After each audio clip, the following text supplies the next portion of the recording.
জায়গায় বগলের টোলে, পায়ের কুচকির মধ্যে এবং আমাদের যে গোপনাঙ্গের আশেপাশে সেইখানেও কি বিভিন্ন ধরনের লাল রেশ, ফোস্কা পড়তে থাকে, চুলকাতে থাকে। তো এরকম বিভিন্ন চুলকানির রেশগুলো তৈরি হয়েছে।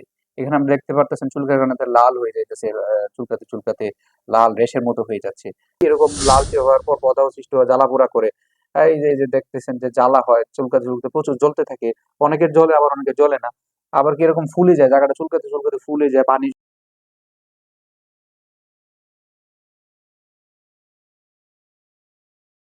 আসসালামু আলাইকুম রহমতুল্লাহ বারাকাতু। কেমন আছেন বন্ধুরা? আশা করি সকলে ভালো আছেন। প্রতিবারের মতো এবারও আপনাদের সামনে আরো সুন্দর একটা টপিক নিয়ে এসে বলেছি। আজকে আপনাদের সাথে আলোচনা করব চুলকানি রোগ নিয়ে। আসলে চুলকানি জিনিসটা কি, কেন আমাদের এই চুলকানি সমস্যাগুলো হয়? চুলকানি রোগকে আমরা আরেক নামে চিনি, সেটা হলো প্রুরিটাস। ঠিক আছে? তো চুলকানি বিভিন্ন কারণে হতে পারে। আমাদের শরীরে চুলকানির সমস্যাগুলো হলে খুবই অস্বস্তি বোধ হতে থাকে। তো আপনারা এখানে দেখতে পারতেছেন যে একজন ব্যক্তি, তার শরীরে এরকম বিভিন্ন চুলকানির রেশগুলো তৈরি হয়েছে। এখানে আমরা দেখতে পারতেছেন চুলকার কারণে তার লাল হয়ে যাইতেছে, চুলকাতে চুলকাতে লাল রেশের মতো হয়ে যাচ্ছে। তো আমাদের এরকম চুলকানির সমস্যা প্রায় মানুষের আছে, কিন্তু আমরা জানি না কি কি কারণে এই রোগগুলো হতে পারে এবং আমাদের এই এগুলোর কি কি ট্রিটমেন্ট রয়েছে। তো এখন আপনাদেরকে বোঝানোর চেষ্টা করব আমাদের এই রোগগুলো কেন কেন হয়।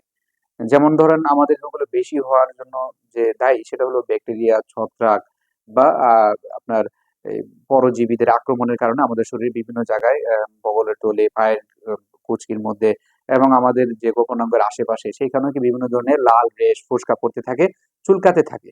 তো এগুলো কারণ থাকে। আরো যে কারণগুলো রয়েছে, যেমন ধরেন অনেকে কিডনি সমস্যার কারণে, আবার লিভারের সমস্যার কারণে, থাইরয়েডের হরমোনের সমস্যার কারণে এরকম রোগ বালাইগুলো হতে পারে। আরো কিছু কারণ রয়েছে, যেমন ধরেন কারো ফুড অ্যালার্জি রয়েছে, কারো এরকম ওষুধের প্রতি কিছু বিশেষ ওষুধের প্রতি অ্যালার্জি রয়েছে। বিভিন্ন বিষয়ের প্রতি তাদের সাইড পার্শ্ব প্রতিক্রিয়া যাদের এরকম শরীরের প্রতি অতি সংবেদনশীলতা যাদের বেশি, তাদের এই চুলকানির সমস্যাগুলো হয়।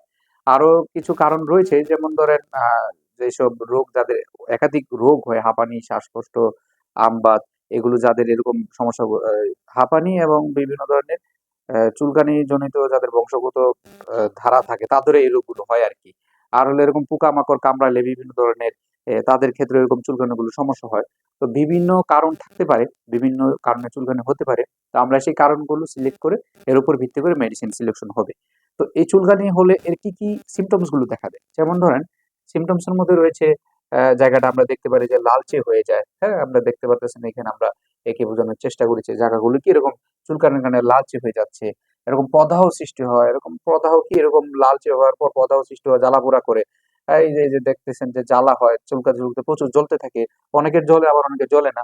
আবার কি এরকম ফুলে যায়, জায়গাটা চুলকাতে চুলকাতে ফুলে যায়, পানি জমে যায়, অনেক সময় পানিও বের হয়, চচ্চড়ে রসও বের হয় অনেকের।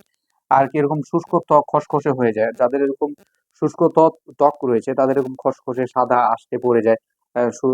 এই সিমটমস গুলো তাদের মধ্যে বেশিরভাগ দেখা দেয়।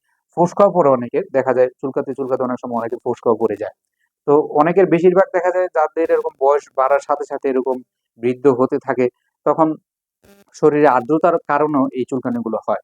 শুষ্ক আর্দ্রতার অভাবের কারণে, হ্যাঁ? তো তাদের শরীরের ত্বকগুলো শুষ্ক হয়ে যেতে থাকে, তখন শরীরের মধ্যে চুলকানির সমস্যাগুলো হতে থাকে।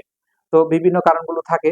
এগুলোকে আমরা কি ইন্ডিকেট করে সেগুলোর উপর ভিত্তি করে আমরা যদি হোমিওপ্যাথি মেডিসিন গ্রহণ করি, তাহলে খুব সহজেই আমরা সেরে উঠবো। তো আলহামদুলিল্লাহ আমাদের হোমিওপ্যাথিতে এই রোগের খুব সুন্দর চিকিৎসা রয়েছে।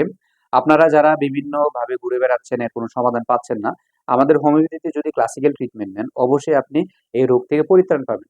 এর জন্য দরকার যারা ক্লাসিক্যাল ট্রিটমেন্ট দেয় তাদের শরণাপন্ন হওয়া। যারা আপনার পুরো বডির 30 থেকে 40 মিনিট সময় নিয়ে সিমটমস গুলো কালেক্ট করে এর উপর ভিত্তি করে সিঙ্গেল রেমেডি বাছাই করবে, যারা কিনা ক্লাসিক্যাল ট্রিটমেন্ট করে, তাদের শরণাপন্ন হবেন। তখন আপনি এই রোগ থেকে খুব সহজে পরিত্রাণ পেতে পারবেন। আমাদের আশেপাশে বিভিন্ন ডাক্তাররা, এরকম অসাধু ডাক্তাররা এরকম ফাইল হিসেবে বিক্রি করে যে এই রোগের জন্য এই ফাইল, এই রোগের জন্য এই ফাইল। এগুলো থেকে দূরে থাকবেন, সঠিক হোমিওপ্যাথি চিকিৎসা গ্রহণ করবেন। টোটালিটি অফ সিমটমস নিয়ে গুছিয়ে যখন মেডিসিন দেওয়া হবে, তখন আপনি অবশ্যই এই রোগ থেকে সেরে যাবেন। তো আশা করি আপনাদেরকে বোঝানোর চেষ্টা করেছি রোগ বিষয়ে কিরকম কি। এবং যারা আমাদের সাথে যোগাযোগ করতে চান, নিচে দেওয়া ডেসক্রিপশন দেওয়া লিঙ্ক এবং নাম্বারের মাধ্যমে আমাদের সাথে যোগাযোগ করেন। ভালো থাকবেন, সুস্থ থাকবেন। আসসালামু আলাইকুম।